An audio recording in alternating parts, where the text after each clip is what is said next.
is Anne Kelly, and I am an aged care Montessorian. I'm also a registered nurse, and I've worked in the area of dementia care and aged care for about 40 years. I've been an aged care Montessorian for about 13 years now, and I'm delighted to be with you today to share a little bit of what Montessori for Aging and Dementia is about, and hopefully to inspire you and to inspire you to learn more. Now, before I continue, I would like to acknowledge the work of Gail Elliott. Gail and I work across the globe. Gail does the similar work that I do in Australia, Gail does in Canada, and we share a lot of resources. So I'd like to acknowledge Gail at this time. Parts of this presentation are based on her work at Dementia Ability. Now, Montessori methods or environments for aged care is based on the original work of Dr. Maria Montessori, and I'll talk more about her in a little minute. However, we also have other contributors that have all contributed to developing what we call a Montessori environment for aged care. So we've got the work of Dr. Maria Montessori, and then we've got the work of people like Dr. Cameron Camp. Now, Dr. Cameron Camp was the first person to link an education system with a model for caring for older people. Dr. Michelle Bourgeois, we use a lot of Michelle's work. Michelle is very well known for her work with memory books and research in that area, and the importance of memory books for people living with dementia.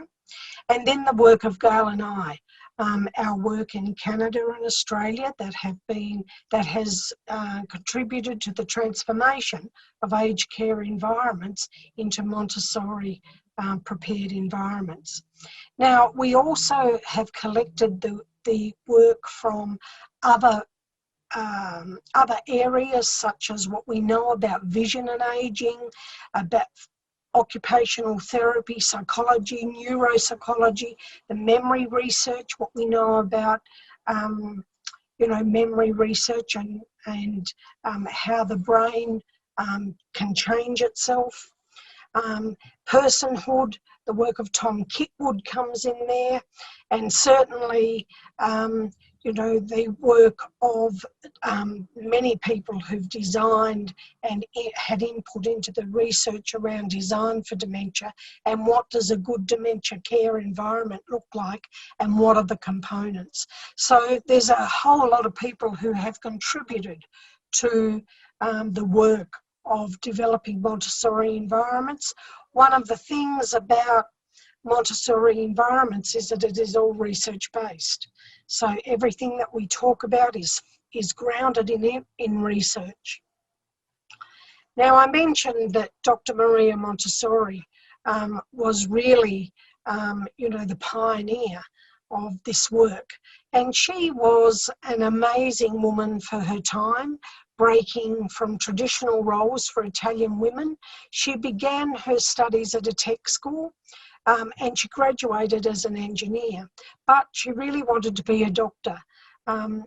She applied to the University of Rome to be accepted into the medical school, but she was rejected. With great effort, she gained admittance. It is reported that the Pope of the day intervened on her behalf and got her accepted into the medical program.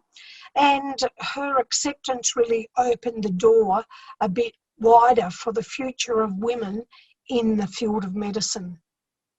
When she graduated from medical school in 1896, she was among Italy's first female physicians.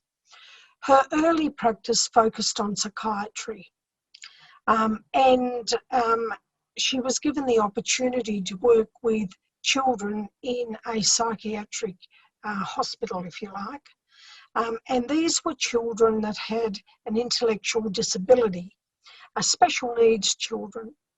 And certainly she was interested in how these children learned, and how she could foster them to learn and to change behaviour and to be more appropriate in their dealings with the world, if you like, for want of a better word. Now, what happened with her work was that these children made unexpected gains, and the program that she put in place was proclaimed as a success. Now, Dr. Montessori thought at that time, if it worked for children with an intellectual disability or special needs children, would it actually work with ordinary children? And of course, now down the track, we know that it does, and we have Montessori schools in 110 countries throughout the world. There are now more than 22,000 Montessori schools. And she left a legacy for early childhood development and for our understanding of children and education. For the first time in history, we saw little toilets, little tables, little chairs, little hand basins. She believed that setting the environment up to support the child was so important, and that unless we did that, we wouldn't get good results from working with children. She asked for one thing to help the children and to work with the children, and that was a room. She believed that if she had a proper environment in which to educate these children, their behaviour would improve. She thought it important to make sure that the children had an active and meaningful role in the classrooms so that they could learn how to become a functioning member of society. She transformed the room that was given to her into an environment specifically tailored to the needs of children. Montessori wanted to set the children up for success, thinking that this would improve their self-esteem and make progress far more likely for the children. Her classrooms became known as children's houses. Now, the techniques and the activities she used to work with the children, a lot of what we talk about in Montessori for ageing and dementia, work so well that the children would break into the children's houses to do activities outside of school hours. Dr. Montessori pursued her ideals in turbulent times. Living through war and political upheaval inspired her to add peace education to the Montessori curriculum. But she could do little to avoid being caught up in the world events. Travelling in India in 1940, when hostilities between Italy and Great Britain broke out, she was forced to live in exile for the remainder of the year. The remainder of the war. There she took the opportunity to train teachers in her method, and at the war's end she returned to Europe, spending her final years in Amsterdam, and she died peacefully in a friend's garden on May the 6th, 1952. The children that Dr. Montessori worked with were very much like people living with dementia that we work with today. They were considered to be unteachable, and many people living with dementia are also considered to be unteachable. No one tries to teach them where their room is or where to find the information that they're unable to store in their brain because of damage as a result of cognitive impairment. Whilst it would be politically incorrect to call people living with dementia a mental defective, many of the ways that we treat people, we might as well be calling them a mental defective. We decide what they wear, when to get up, what to eat, what to do, and when to go to bed. They are also robbed of their personhood and their independence and their right to meaningful engagement. Montessori for aged care is really about quality of life, improving outcomes for the older people that we care for. And certainly many of the methods that we talk about it's the ethos that transfers over into aged care. And that ethos is about independence, it's about meaningful engagement, it's about people having high self-esteem, being able to make true choices and meaningful contributions to their environment. Now, Montessori's approach can be adapted for older people by using a similar but modified ideology. Rather than focusing on education per se, the focus is on developing Montessori environments that fits within a form of learning and rehabilitation. We do not expect people to return to a pre-morbid state.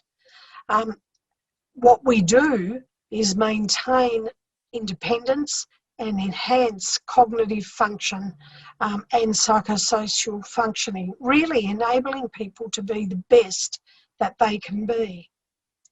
Through a focus on the person, skilled staff will be able to prevent excess disability and prevent or minimise responsive behaviours. The Montessori environment model is driven by the understanding that having a reason to get out of bed every day is important for us all, regardless of how old we are. Montessori environments are changing the face of aged care one step at a time. Montessori environments can be created in any place that elderly people are found, whether that's in group homes, day centres, acute care communities, or aged care communities. And certainly anybody can put strategies and principles in place, anybody who has had training. And, we've trained a lot of family members, a lot of volunteers, professional staff of all levels can participate in developing Montessori environments. There is lots of good work going on in Canada and the US and Australia in relation to Montessori environments for people who are living with dementia. And certainly, Montessori can keep people at home for longer and can reduce carer stress. It is a model based on strengths, based on what people can do rather than what people can't do. We're very good at looking at what somebody with dementia is unable to do anymore. We're not so good at looking at strengths. So it is a model that is a strengths-based model, and we use a person's strength to improve quality of life and give people a reason to get out of bed every day. Now, Dr. Montessori said a social change of this type cannot come from the ideas or energies of individual reformers, but from a slow and steady emergence of a new world in the midst of an old. And that's really what we're trying to do in aged care. We're trying to develop a new world in the midst of an old. Now, Montessori environments focus on using preserved abilities, what strengths do people have, modifying the environment and creating a well-prepared environment for people, ongoing education and support of staff, team members, and certainly involving families. We can't develop Montessori environments without involving families and getting family engagement, and families are part of the team and can offer very valuable contributions to enhancing quality of life for their loved one. So Montessori environments, if you like, for the person, it's about appropriate roles are built into regular routines for somebody, and certainly meaningful activities are developed to fill their day. And certainly for the environment, in a Montessori environment, we use cue cards, task breakdown, and signage. And we use these things to support the person in everyday life. Now, certainly, what people with dementia need is to be seen as people in their own rights before their dementia and before any other chronic illness. To be empowered and to be treated as an equal partner, achieving everything that is possible as a valued member of society. They have the right to make choices about all aspects of their life that they are able to, and to be recognised for their uniqueness, their skills, their achievement, retaining their diversity, dignity and independence. And they have the right to receive overall excellent health care. It is the responsibility of all staff to support a Montessori environment. It cannot be done by activity staff alone. Everybody needs to be on the same path, from the CEO, Board of Management down to the gardener, hospitality services. Everybody is part of the process. When we talk about culture change, we're talking about a 5-year journey. That's what the research tells us, that it takes 5 years to change practice. For many organisations, through that 5 years, there are many things. There are, a 5-year process, and certainly many organisations, take 2 steps forward, 1 back, 3 forward, 2 back. It's a long process and it requires that everything changes, and that's always a difficulty, getting everything to change. People are very comfortable doing what they've always done because that way it's easy. They don't have to think about it. But when we're talking about changing practice, we're talking about staff and team members having to be consciously aware of practices and to change what they do. Now, there are many old practices that need to be changed, things like medication and how that's dispensed and what we use, certainly sleeping, eating, autonomy, language, and the environment. We need to change what we do in aged care. It is no longer acceptable to just keep doing what we've always done. Einstein said insanity is when we keep doing what we've always done and think that something will change. Now, medication, one of the things about medication is certainly psychotropic medication is still often used as a first-line intervention for behaviours of unmet need. And certainly one of the things that I love about Montessori is that it's a non-pharmacological intervention for dementia. It's not about giving people medication. It's about giving people engagement and increasing what people do and their quality of life. And that reduces responsive behaviours when people have a meaning in their life, when they have a reason to get out of bed every day, when they feel valued and when they feel respected and honoured. And without those things, people have responsive behaviours at a far greater level than what we would see in a Montessori environment. This is no longer okay. Sometimes, this is traditional aged care. People sleep because they're bored to death. You only need to look at the research of the number of hours that people spend alone. And then, the research has told us for many years that people in residential aged care communities spend way too much time alone. There is not enough activity programs. They're in bed by 6 o'clock at night. We put people to bed at 6 o'clock, they're awake by 2 o'clock, and we give them medication to make them sleep because they want to get out of bed. Somehow we've got it all wrong. If you want people to sleep well at night, keep them up until 10 o'clock. 10, 11 o'clock.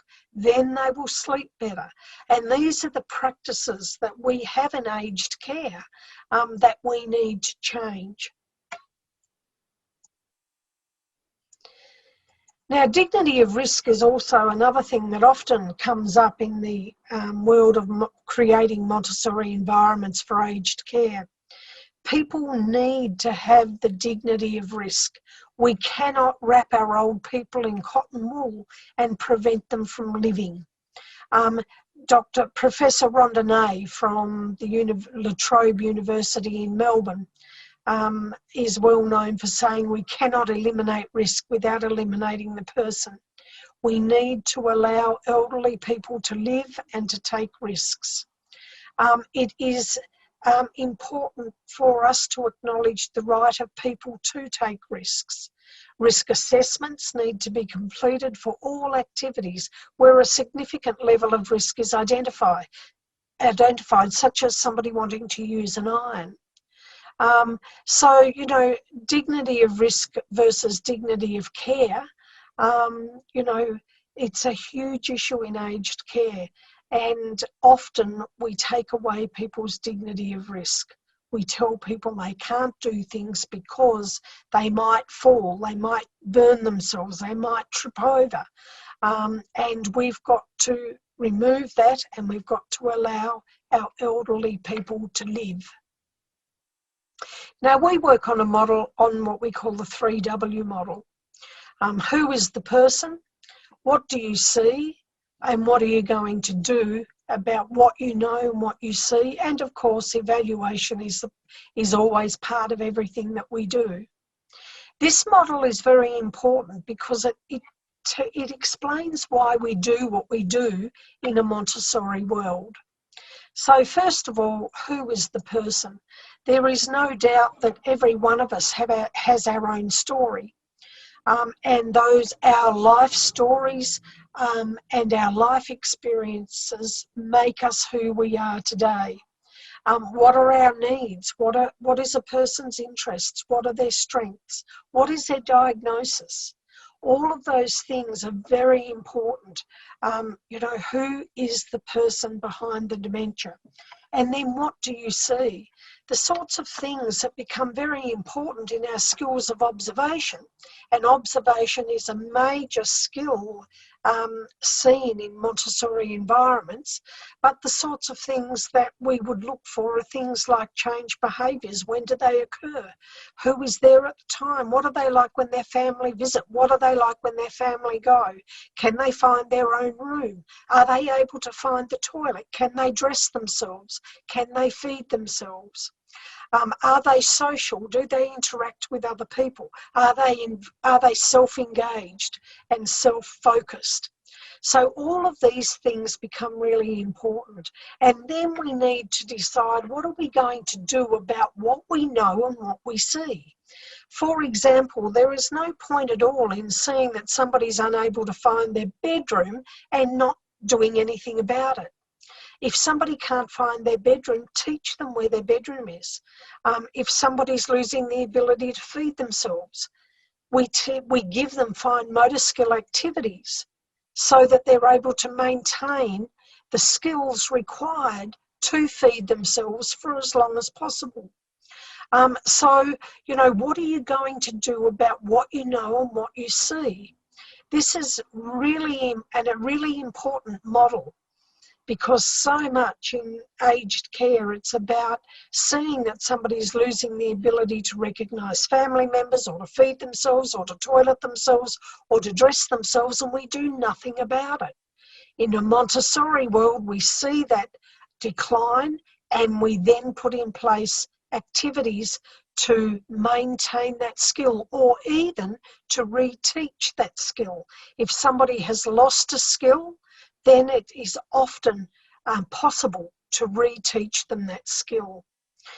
We really need to understand this model if we're to understand Montessori for ageing and dementia. Now, also, evaluation is so important. There's no point putting anything in place unless you're going to evaluate it and work out if it did work, or if it didn't work, why it didn't work. And you might try something else. In a Montessori world, we don't just give up on one attempt. If something doesn't work, then we go back and we look again at what perhaps the problems may have been and how we might address those problems. Now, we must always remember that there is a person behind the dementia, and we need to look for somebody's abilities rather than their disabilities.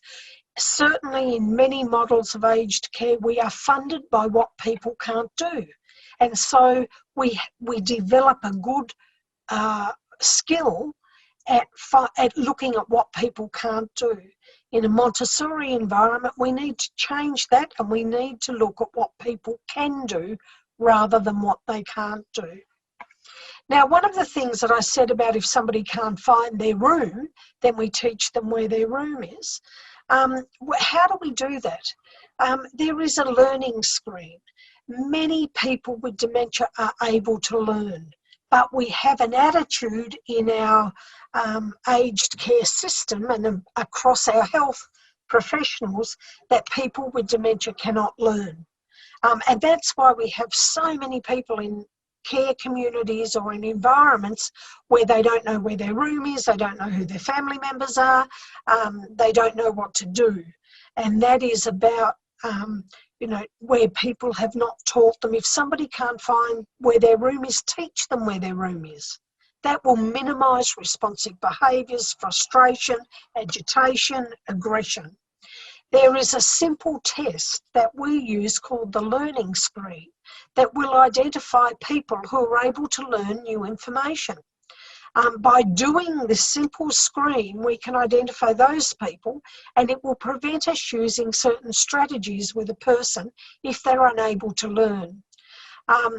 You're not going to waste your time trying to teach somebody where their room is if they're unable to learn and if they don't pass this reading screen. So basically, a reading screen is the tool that we use to identify people who have the ability to learn. It only takes a few minutes, and certainly, if you have a feeling that somebody's able to read, then able to learn, then you're going to try it a couple of times before deciding that they're not capable of learning. And if this screen is passed, strategies such as spaced retrieval can be used to teach information. And certainly, the learning screen, if you like, is the first step of spaced retrieval, which I'll talk about a bit later. But there are 5 steps to the learning screen: choosing a new piece of information to the person.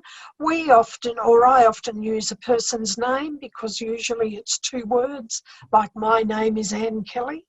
And then choosing the response that you want, choosing the lead question, and make sure the person understands the question and the expected answer.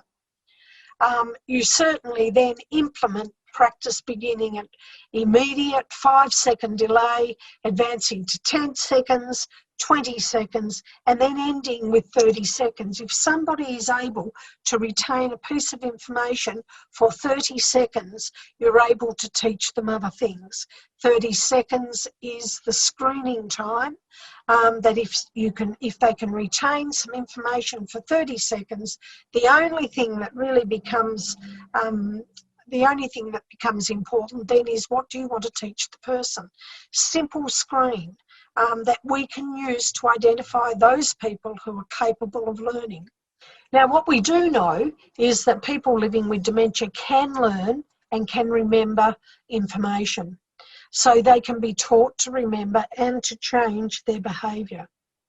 However, the ability to learn and remember is different across types of individuals, the types of information, and also the particular stage of the dementia. Dementia is progressive, and people will get to the stage where they are unable to learn. However, we don't give anybody the ability to learn something regardless of their stage, which is why it's important to do a learning screen so that you know the people who are able to learn. Once we know that, it opens up a whole different way of working with people. I said that Montessori is based on strengths. You know, what can people do? This gentleman on the right was living with vascular dementia. He was unable to do a lot of things. He couldn't make his bed, he couldn't shower himself without assistance, but he could still play Patience, a card game, and he could fill the water jugs for the meals. That was his strength.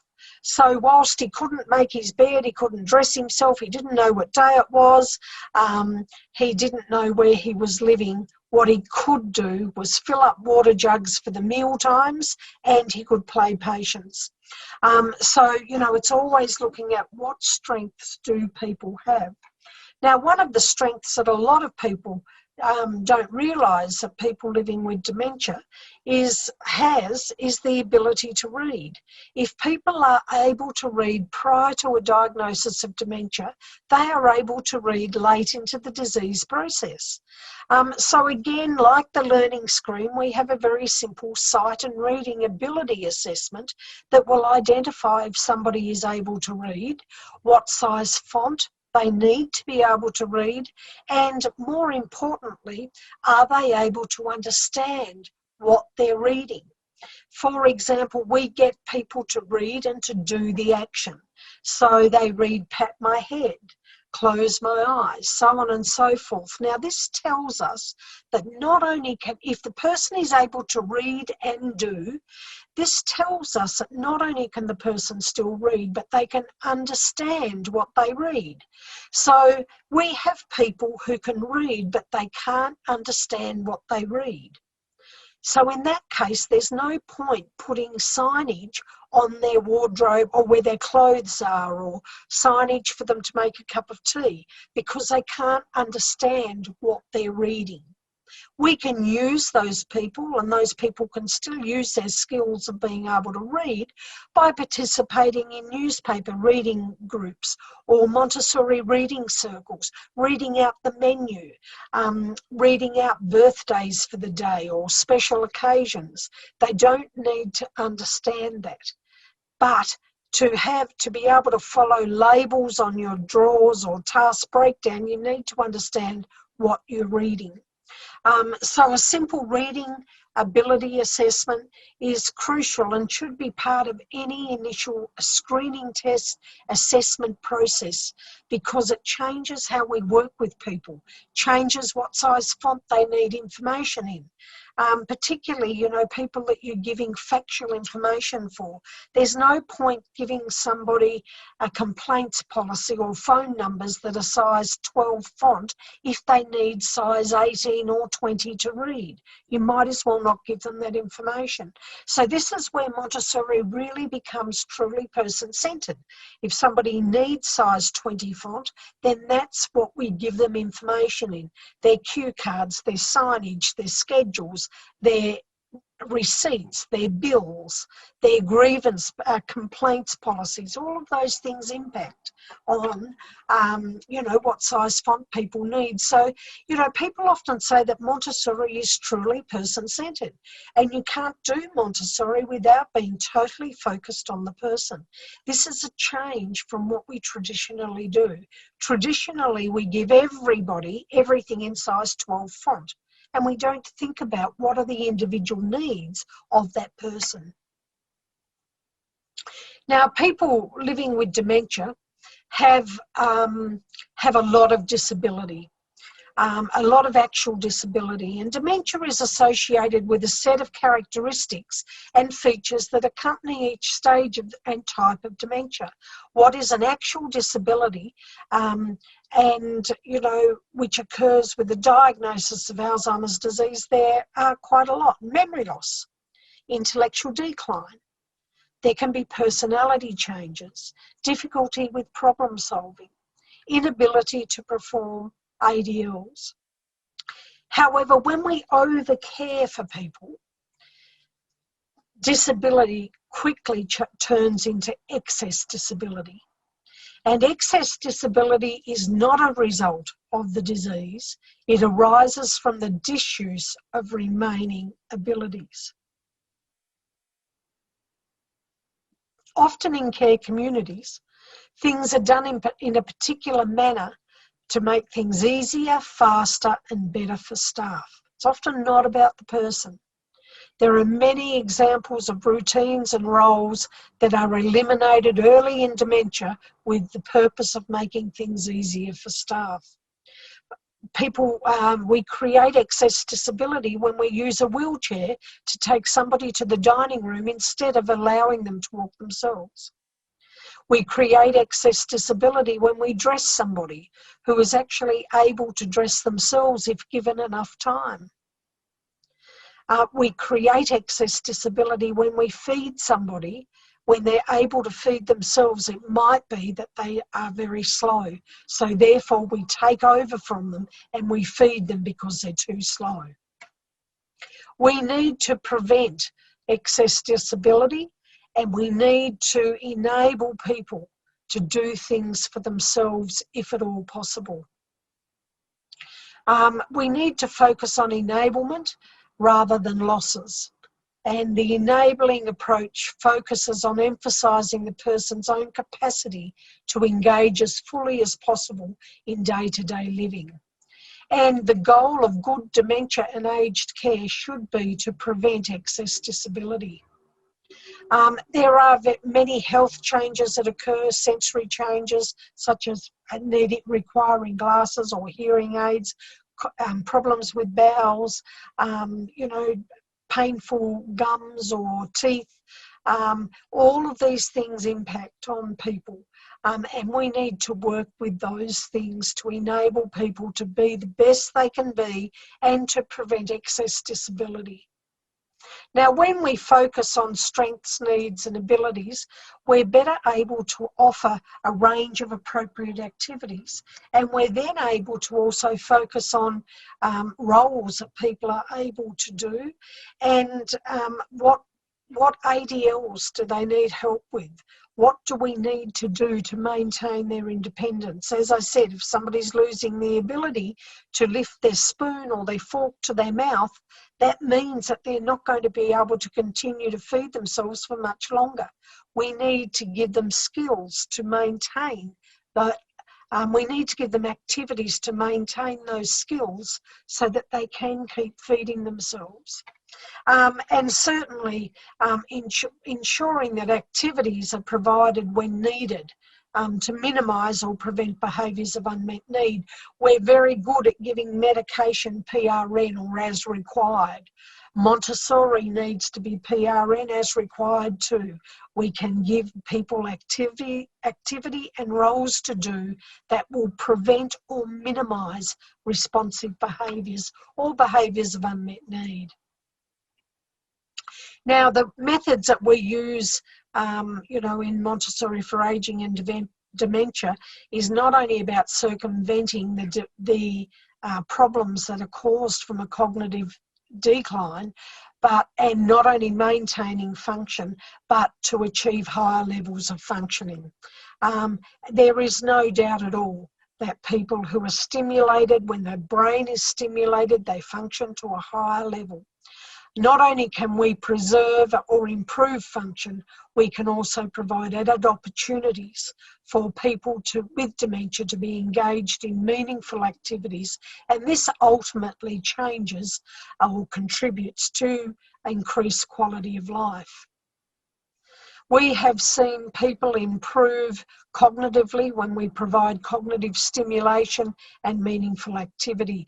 One lady jumped 6 points in her mini mental status examination following the addition of some Montessori activities that her daughter did with her every day. When people are just left to sit for most of the day doing nothing, they deteriorate far quicker than those who are active, as independent as possible, and those who are engaged in roles and activities that provide cognitive stimulation. This is one of the things that worries me greatly in aged care, that we let old people sit and do nothing instead of pushing the brain to work. Now, an understanding of long-term memory is really important in our world of Montessori for Aging and Dementia. We have two types of long-term memory. We have declarative memory, which are our facts, world knowledge, events and vocabulary. Procedural memory, on the other hand, are our skills, our habits, simple classical conditioning, and priming or repetitive priming. Distinctions between declarative and procedural memory are important. Procedural memory is described as memory without awareness, while declarative memory is memory with awareness. Declarative memory can be supported by putting information into the environment, and it requires conscious awareness. Now, this model of memory is based on the research of Larry Squire at the University of California at San Diego. Declarative memory refers to the types of memory that we attribute to our memory and remembering. This involves relatively effortful, conscious learning and remembering. So when people say, oh, I've got a bad memory, it's declarative memory that they're referring to. Procedural memory, on the other hand, refers to the relatively effortless, unconscious and automatic forms of learning and memory. And this learning and memory system seems to develop very early in childhood, and abilities associated with procedural memory seem to be retained far into the course of dementia. So declarative memory, always impaired, and it's effortful memory. Procedural memory is effortless memory and intact in people living with dementia until late in the disease process. Now, we also talk about prospective memory, and that's memory for the future. How do we remember to do things in the future? And certainly we use spaced retrieval, and it is a technique to teach people to remember to do things in the future. Now, this is, when people hear that, they can't believe that people with dementia can be taught to remember things, because after all, they've got a memory deficit. And this is where really Montessori methods for aging and dementia really challenges many of the practices and the attitudes around working with people with a cognitive impairment. There are most of the cognitive tests that we use to test declarative memory, and these are the tests like the mini mental status, psychogeriatric scale. They all test declarative memory, and always declarative memory is impaired. If it wasn't impaired, they would not have a diagnosis of dementia. And there is only, it's about world knowledge, the price of a loaf of bread, the current value of, the Australian dollar, events, dates of birthdays, dates of marriages, dates of wars, those sorts of things. Declarative memory also includes, your autobiographical memory and world knowledge. Certainly, this system becomes increasingly impaired in dementia. And so to support the deficits of declarative memory in people living with dementia, we need to put the information into the environment. These environmental supports become increasingly important throughout the course of dementia, providing information that orientates people with dementia to time, place and person. What they can't keep in here, we need to put out there into the environment. When the brain struggles with retrieval, put the information into the environment. Certainly, procedural memory is a strength. It's something that develops early in childhood, and it remains as a strength for a long time in people living with dementia. So it's very important that the concepts of declarative memory and procedural memory are understood by anybody wishing to put Montessori for dementia and ageing in practice, because this information explains why we work in the way that we work in a Montessori for dementia and ageing environment. I said about, putting what they can't keep in their mind, you need to put in the environment. So certainly, we need to support somebody's memory loss by putting that information into the environment. Knowing that declarative memory is impaired, care and attention must be given to creating an environment that provides supportive cueing, providing important orientating information for people such as what time it is, what day it is, who people are, those sorts of things, along with opportunities to be engaged in meaningful activities, roles and routines.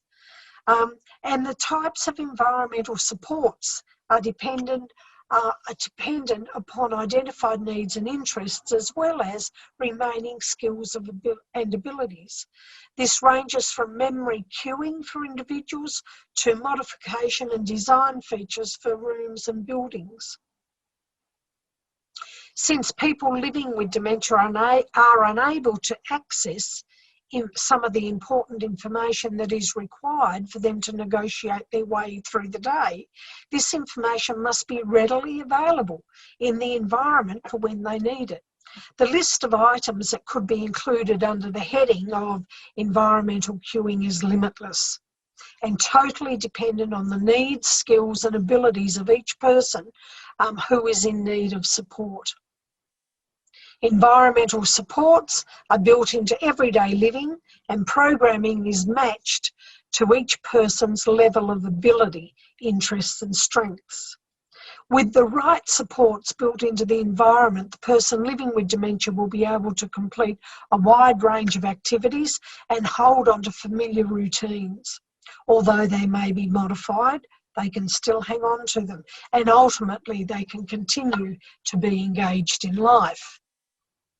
To put environmental supports into perspective for people living with dementia, we need to walk in their shoes for a moment.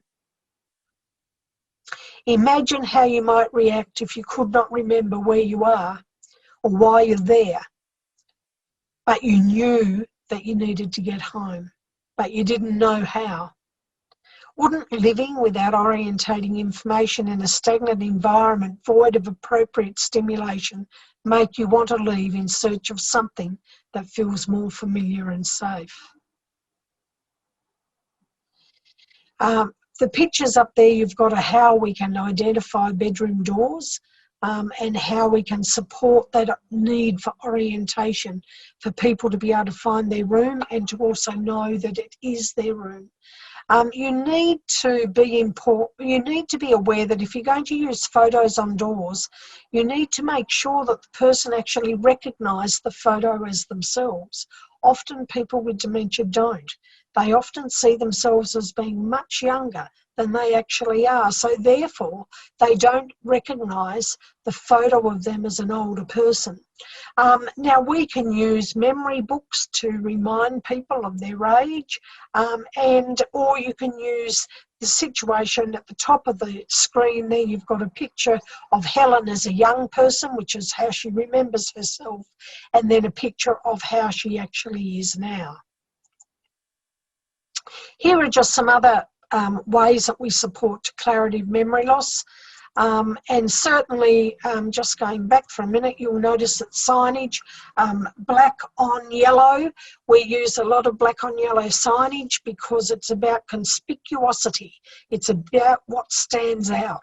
So it's about contrast. Now you don't have to use black on yellow, you can use white on green or white on maroon. The important thing about signage is that there's good contrast. The typeface is simple, there are no squiggles. It needs to be a sans serif font. Certainly the pictures are appropriate for the generation and for the person. Signage also needs to be at about 1200 high, eye level, which is roughly about 1200 high. So often signs are too high. They're up, you know, at top of door level, they're way too high. People with dementia, particularly Alzheimer's disease, they look at eye level and down. They walk shuffled. They look with their eyes facing down. That's why signs at the top of doors don't work. They can't see them. Here are just another couple of examples of labels and labelling things. How can I get myself dressed if I don't know where my socks are kept? This is from a person's home. Here, the gentleman wanted to be able to heat up his own meals without having to rely on staff to do it. So task breakdown enabled him to do that. He's got very clear instructions as to how to heat up his food. I mentioned spaced retrieval, and this is a therapy technique to improve memory. So if you like, spaced retrieval is really about a cognitive prosthesis. How do we support people to remember in the future? It is a good way of working with strategies such as teaching people how to deal with repetitive questioning when they misplace items, wandering, getting lost, disorientation, non-adherence to physical therapy, and non-adherence to dietary requirements. So you can use spaced retrieval for a wide range of behaviours. If you start with the belief that people with dementia can learn things, and the one question that remains is, what is it that you want to teach them? Many challenging behaviours or responsive behaviours are driven by the needs that can be addressed with some support to memory functioning. So helping a person to remember to check their whiteboard, for example, to find out where their partner is, may reduce repetitive questioning if the questioning behaviour was driven by the need to find that information. Spaced retrieval training has been found very useful for helping people with dementia learn face-name associations. And this is really important because one of the saddest things about dementia is when people living with dementia lose the knowledge of their family members and who they are. So we can use a face-name association with spaced retrieval to teach people their family members' names again. What a wonderful gift to be able to give families. You can use spaced retrieval for managing medication regimes, for safety issues, for swallowing difficulties, things like that.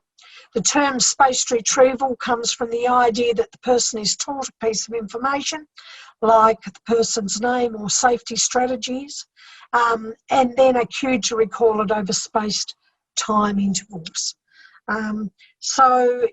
Simply put, spaced retrieval training gives people the opportunity to successfully recall information over progressively increased intervals of time. And the ultimate goal of training is to enable people to learn or retain and successfully recall information and or skills over long intervals of time, such as days or weeks. And certainly, one of the aspects of spaced retrieval is that it does focus on what people can do rather than what they can't. And it can be used by for a variety of dementia symptoms in a variety of settings. Much like a cane or a walker can be used to enhance motor functioning, spaced retrieval can be used to enhance cognitive functioning. It works on successfully giving people practice at successfully recalling information over progressively long periods of time. And as I said, the ultimate aim is for people to retain information over days and weeks. Certainly, it is a fabulous technique. It's quite precise. but it is certainly a technique that has success with prospective memory, and technique that's not used half as much as it should. It can change people's lives quite dramatically and can lead to people being able to stay at home for longer. The two things that bring people into care communities are safety issues and medication issues. If we can manage those things with spaced retrieval, that it enables people to stay at home. And that's where the majority of people wish to stay. Now, procedural memory covers our skills, our habits, classical conditioning, and repetitive priming. And this is what we've already discussed. This occurs on an unconscious level, and it starts developing very early in childhood, and it stays until quite late in the disease process. So this is considered a strength in people living with dementia. So procedural memory is a strength. And it refers to the relatively effortless, unconscious and automatic forms of learning. And certainly, you know, our skills are motor learning, if you like, that we've learned to various levels of competence. Learning to ride a bike or to button our clothes are examples of skills. Now, a person may not have been practicing a skill for quite some time, so in a Montessori world, our job is to help them regain what has been lost, which is quite possible. We can get people, you know, shaving again or feeding themselves again when they've lost that ability by putting in fine motor skill activities which teach them those skills again. Often people living with dementia will have the skill, but they may have forgotten the declarative piece of information that goes with that skill, such as what to clean your teeth with. And so then you support the declarative loss by using signage like, please clean your teeth, for example, with an arrow to the toothbrush. And certainly, you know, we can maintain independence by using the strengths of procedural memory which are intact with people living with dementia until quite late. Now, habits are highly practiced skills that we've done over and over again the same way in the same time often, and habits are important to us all. How we brush our teeth, how we get dressed, how we comb our hair, how we shave. And certainly we need to be very aware of people's habits, the things that they've done for many, many years, and we need to enable them to continue those habits, such as having a cup of tea before going to bed or having a shower before retiring, how people dress themselves, what they wear to bed, all of those things become habits. So, you know, think about the person, you know, who's always had a hot bath before going to bed, and then they move somewhere where they're not allowed to have a hot bath. The chances are they're not going to sleep. And so we'll end up with somebody who is disrupted in their sleep patterns. Classical conditioning.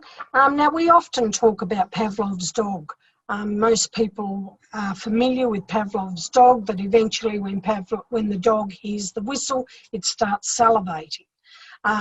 You know, some people also call this operant conditioning. It depends often what book you pick up. But basically it means when one thing occurs, something else happens. And so we can use classical conditioning in many ways in a Montessori world.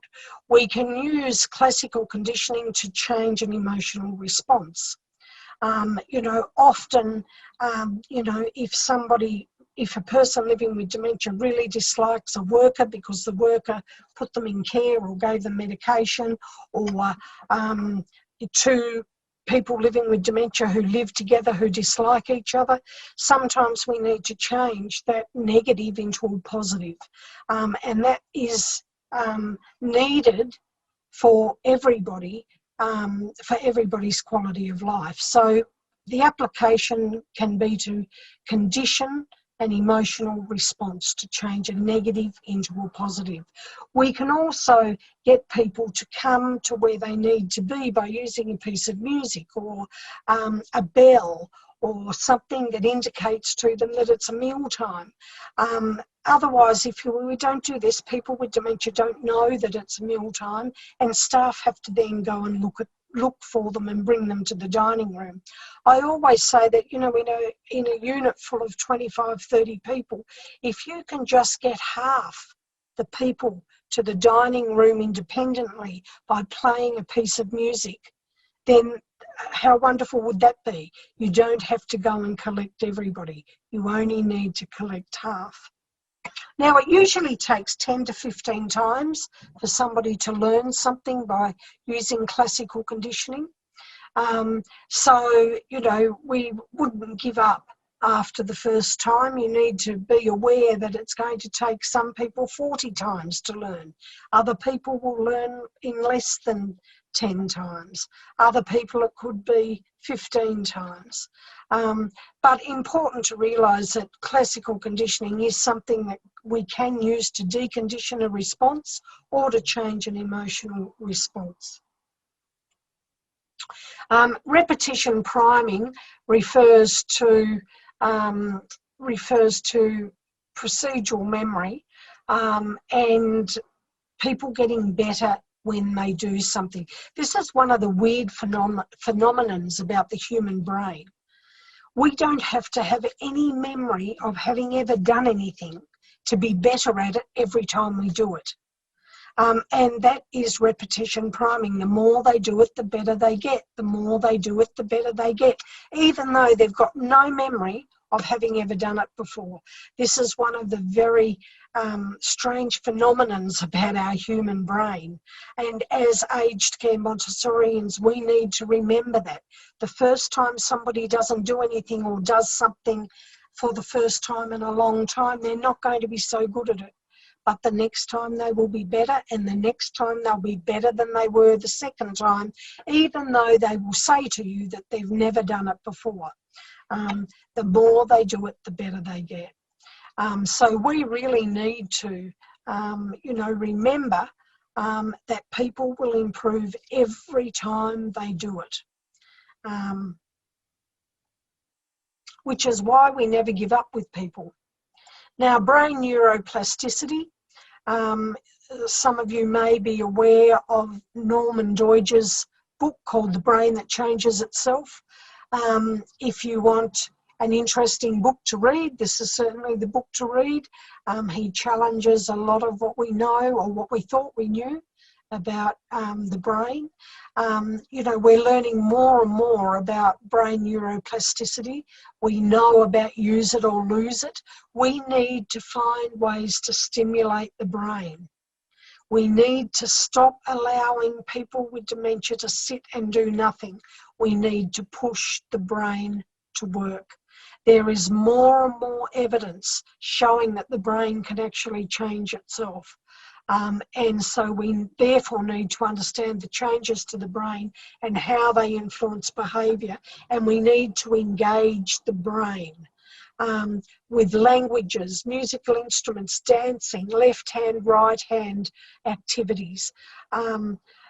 Certainly learning another language or speaking another language will reduce your chances of getting dementia. The more languages one speaks, the lesser the risk of developing dementia, up to 5 languages being the best. So if you want to do anything or advise anybody to do something to prevent the onset of dementia, then learning another language is an excellent thing to advise people to do.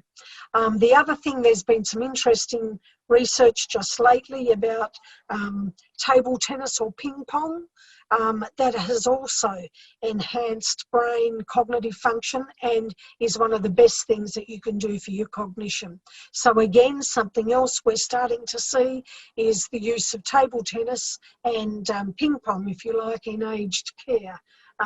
And some of the care communities in Australia now have ping pong tables because it's one of the best things that we can do to engage the brain. So we need to remember there are many ways to stimulate the brain and to push the brain to work, using simple mathematics or English problems for people, for example, and stimulate the memories. The more they work at using their brains, the better. We need to find ways to stimulate the memory, and we need to create memory cascades. Now, I want to finish by showing you the Fleming Project, which is a little film. One of the care communities in Perth in Western Australia did a research project with Curtin University in Western Australia, and the research project or the research outcomes showed overwhelmingly positive outcomes for a Montessori environment.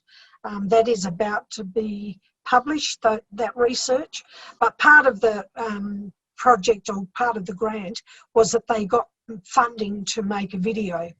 So this is a video based on a dementia care unit, and it shows you a Montessori environment and shows you how people are engaged.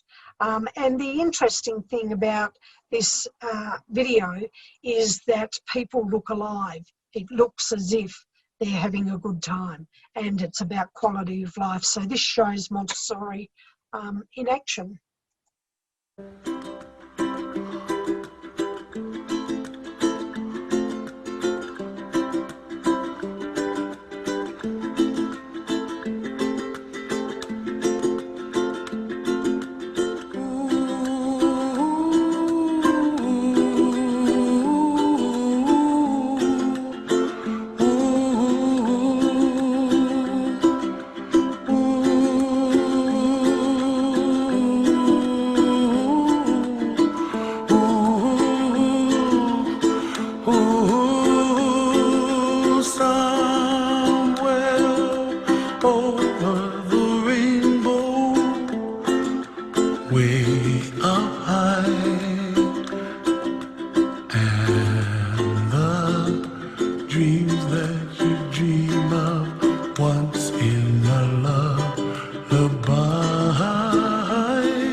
watch them grow, they'll learn much more than we'll know. And I think to myself, what a wonderful world.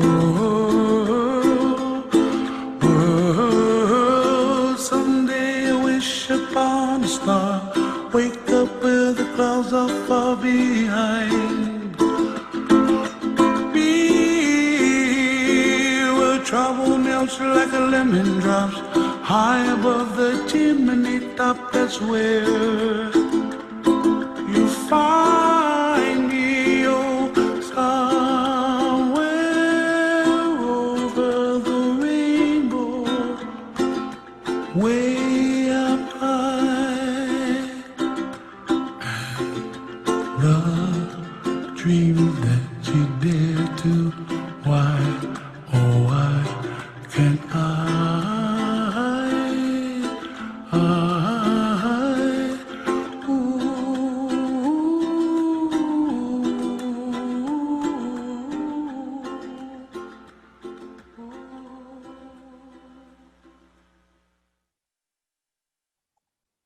Okay, what we're going to do now is talk about the prepared environment and what a prepared environment looks like when we're talking about a prepared environment for aging, Montessori for aging and dementia. So when we're talking about a prepared environment, the components of a prepared environment are things like task breakdown, enabling, many things that people with dementia get confused about are because they have a sequencing deficit. And that sequencing deficit can be managed by giving people task breakdown. There's a lot of steps involved in getting dressed or going to the toilet or washing your hands or cleaning your teeth. There are a lot of steps involved. And so when people get sequencing disturbance, they get the steps muddled up. So we can help that by giving them a task breakdown and giving them step-by-step instructions, if you like, of how to clean their teeth, how to get dressed, how to go to the toilet. Scheduling and routines, it's really important that we put that in place for people because that offers predictability. People are then able to know how their day is going to unfold. They can go to their schedule, they can see where they're meant to be. That reduces anxiety, it reduces agitation. Setting up activity areas. People need to have things to do 24 hours a day, 7 days a week. And activity areas need to be set up so that people can find things and self-engage in activities at any time of the day or night. Interactive wall spaces are how we use our walls to create activity areas and to give people diversion and things to do. Roles are important for people to contribute to their community. What can they do? The design is crucially important. There is so much information on good dementia design. Unfortunately, we still don't take notice of what the research tells us, and we tend to build buildings for people living with dementia that are built for families, not for the people who need to live there. Visual cues, they are your cue cards, that is your signage. Dining choice, how we create better meal times for people and enhance the opportunities for people to be together as a social group for meals. So that meals aren't rushed. Another important component, of course, of the prepared environment are staff are part of the prepared environment, a very important part, and dementia-informed staff who have had dementia training and understand about the different types of dementia and how the trajectory of dementia will depend entirely on the person, parts of the brain that are affected. And, we say you've seen one person with dementia, you've seen exactly that, one person with dementia. Every person living with dementia is different, and staff need to understand that. Cannot treat everybody the same. Now, certainly, Dr. Montessori's fundamental belief was that the prepared environment provides opportunities for social roles, expression, supports, and interpersonal connections and social abilities. And they are those that promote social confidence and an atmosphere of both caring and being cared about. The prepared environment also provides the materials and support required that can be used to maintain or enhance function, self-confidence and independence. Dr. Montessori said the first aim of the prepared environment is, as far as it is possible, to render the growing child independent of the adult. We might say the first aim of the prepared environment is, as far as it is possible, to render the older adult as independent as possible, supporting them to be the best that they can be. Now, we've talked about the prepared environment. External cueing forms part of that prepared environment, and because of declarative memory impairment, people cannot keep information internally, so we need to put it externally for them, put it into the environment. Now, there are all sorts of ways that we can do that with signage, lists, labels, notes for people. We can use things like organisational planners, medication boxes, and environmental cues are things like wayfinding, colour coding, using special places to put things or grouping objects together. So these are the ways that we can support cognitive impairment and support memory function. Roles are an important part of the prepared environment. How do we enable people to continue doing things that they have done all of their life? Roles are how people contribute to their community, whether that is in their own home, whether it's in a care community, a group home, in a day centre or an acute care community. So how can the person contribute to their community? That helps with self-esteem. It gives people meaningful engagement, makes people feel that they matter. And certainly once roles are prepared, we need to, once roles are decided, we need to put it into schedules for people and a routine so that they know when they're doing it, and that they have a routine every day that they can follow. There is no point giving somebody a role that they only do once a week. That leaves them with a whole 6 other days that they're not doing anything.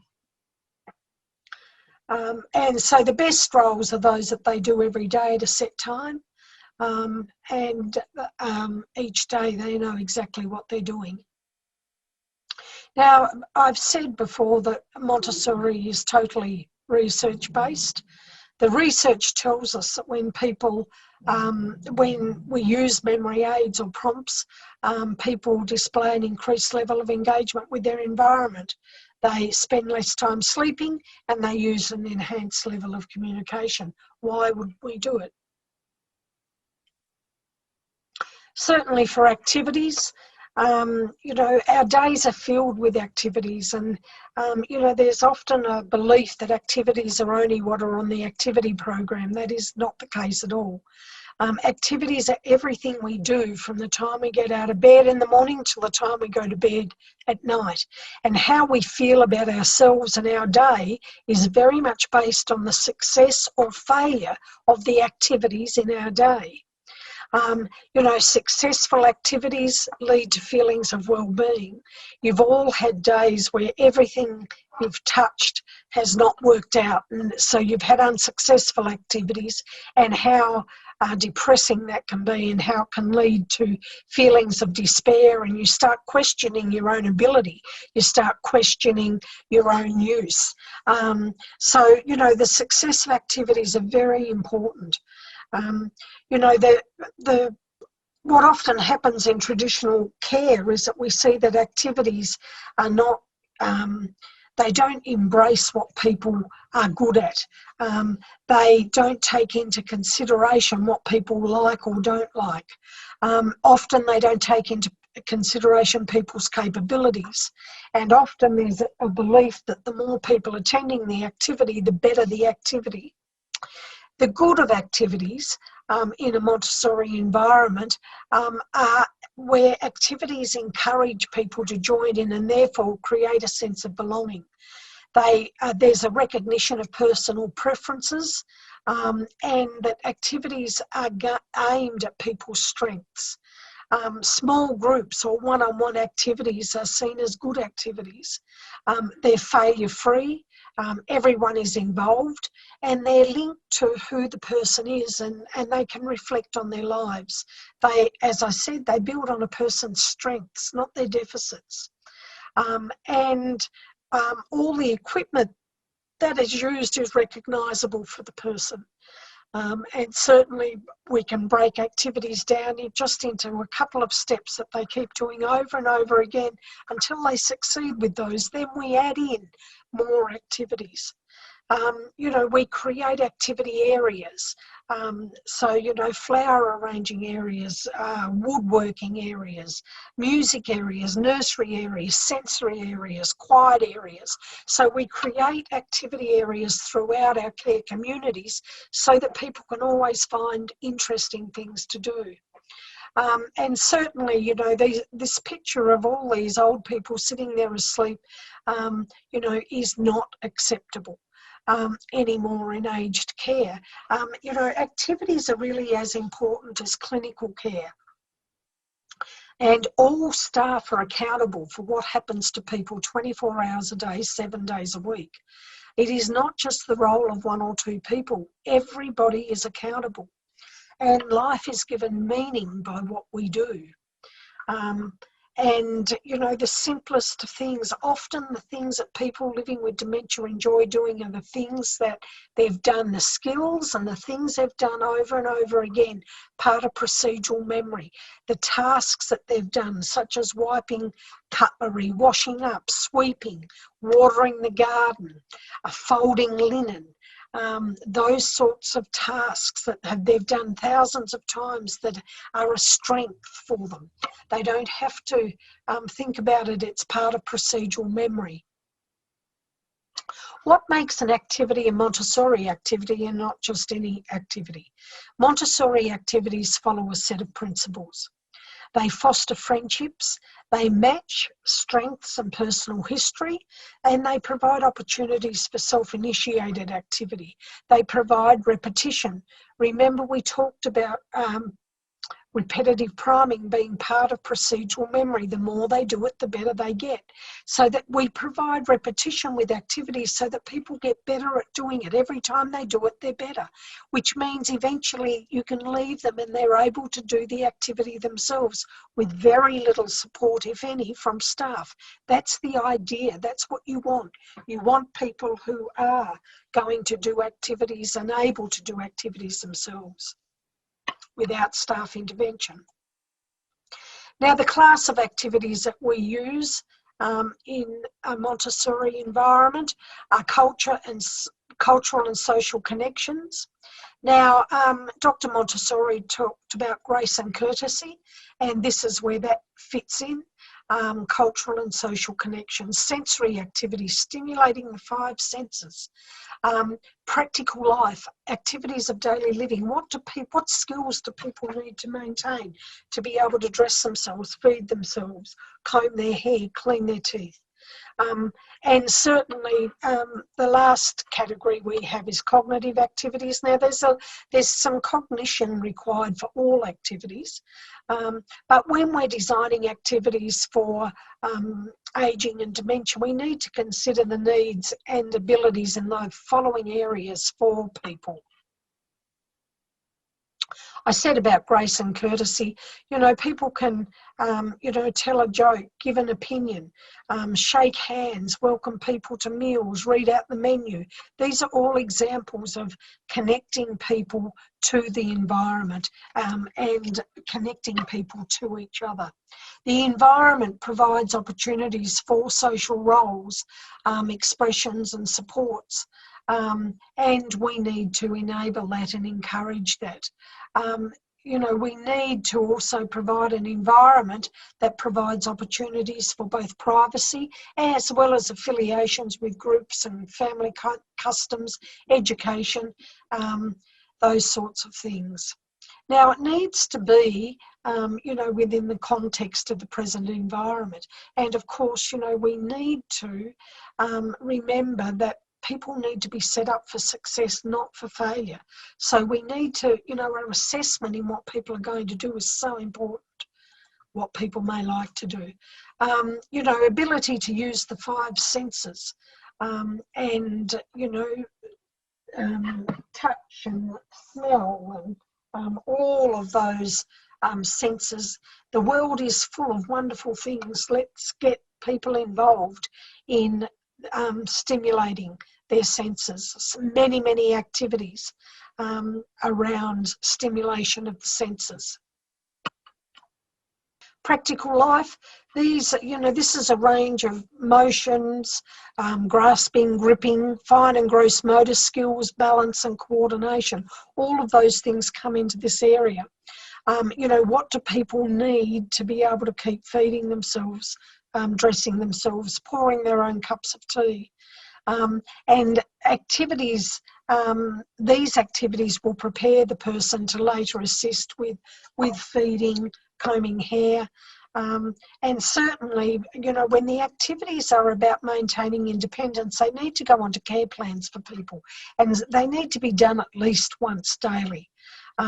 And, you know, the focus on ensuring that people with dementia are physically cared for and safe in their environment, you know, and supports required to foster independence are available as needed.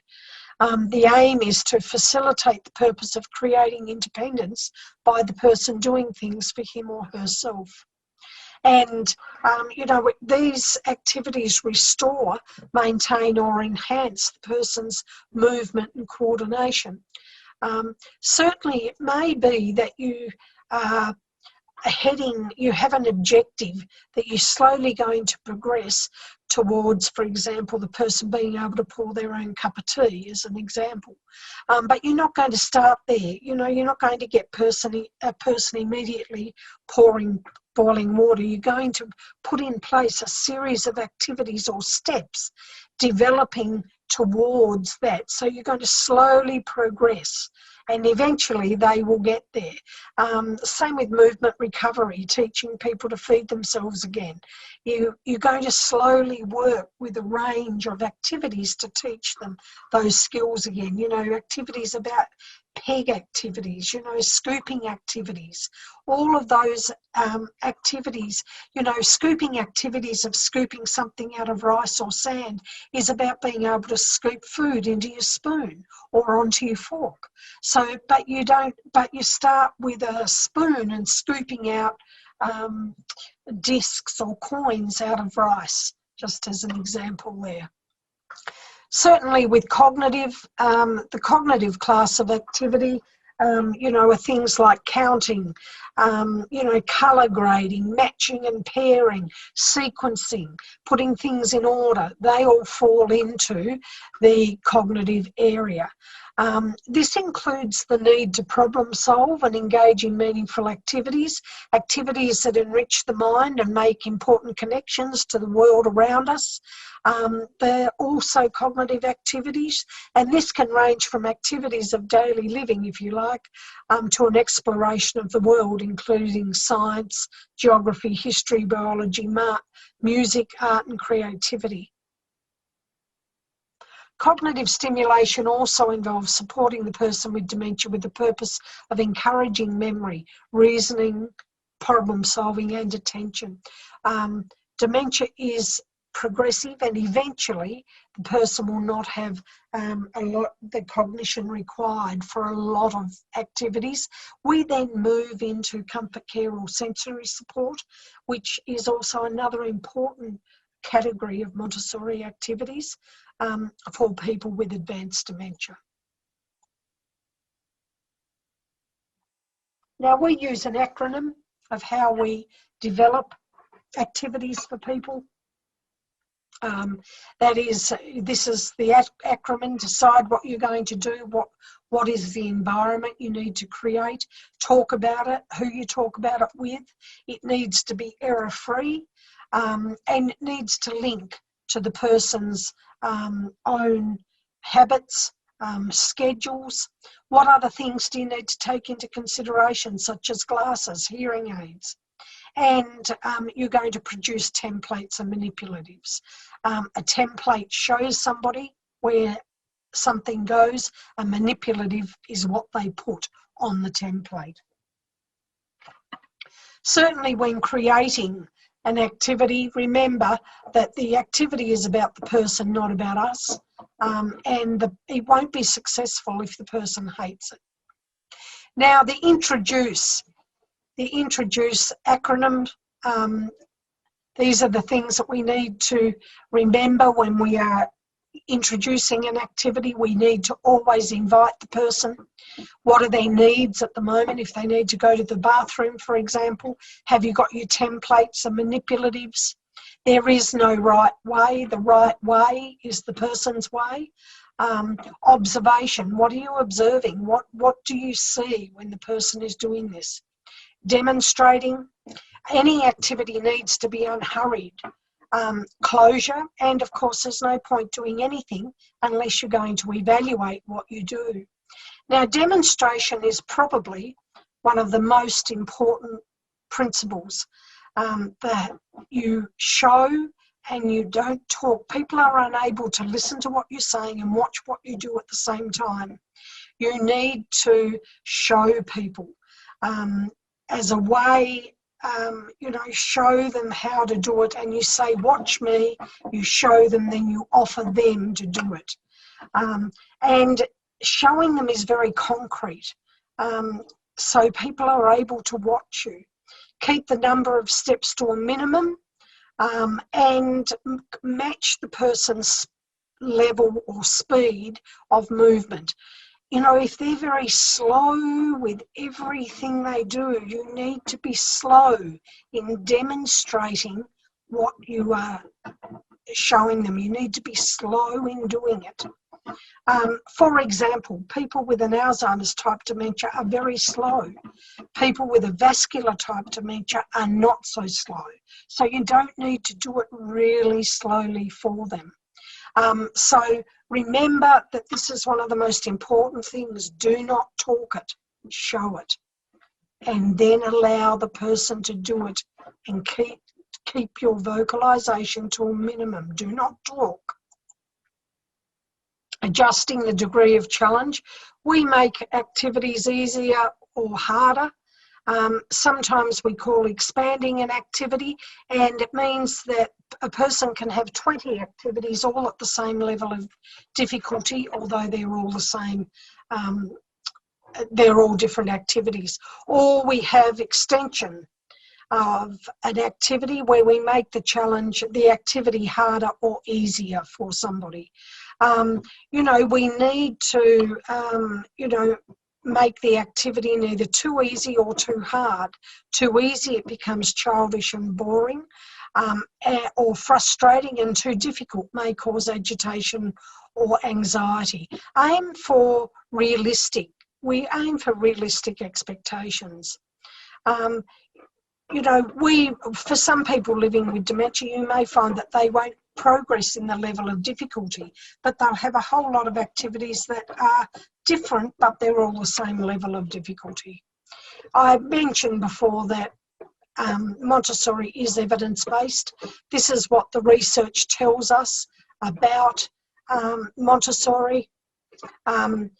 We have the outcomes of Montessori. We have enhanced function, increased display of affection, enhanced conversation skills, decreased disruptive behaviour, decreased non-engagement behaviours such as sleeping, and decreased self-engagement behaviours. This is what the research tells us. So, we need to remember that Montessori environments leads to improved relationships between team members and residents, people living with dementia, better visits with family. Family are able to be involved. Family can do activities with their loved one to keep them being able to find their room or to being able to feed themselves. You know, families can feel that they're contributing to care and that they're actually making a huge difference in somebody's life. Enhance quality of life for the person living with dementia.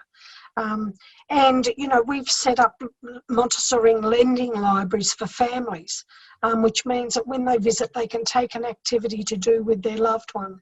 You know, it's important that there are instruction sheets for every activity so that people know how to do the activity properly. Now, I hope you enjoyed that and enjoyed seeing Montessori in action. Thank you very much, and I hope that I have inspired some of you to learn more and to perhaps become aged care Montessorians and join me in changing the face of aged care one step at a time. Thanks very much.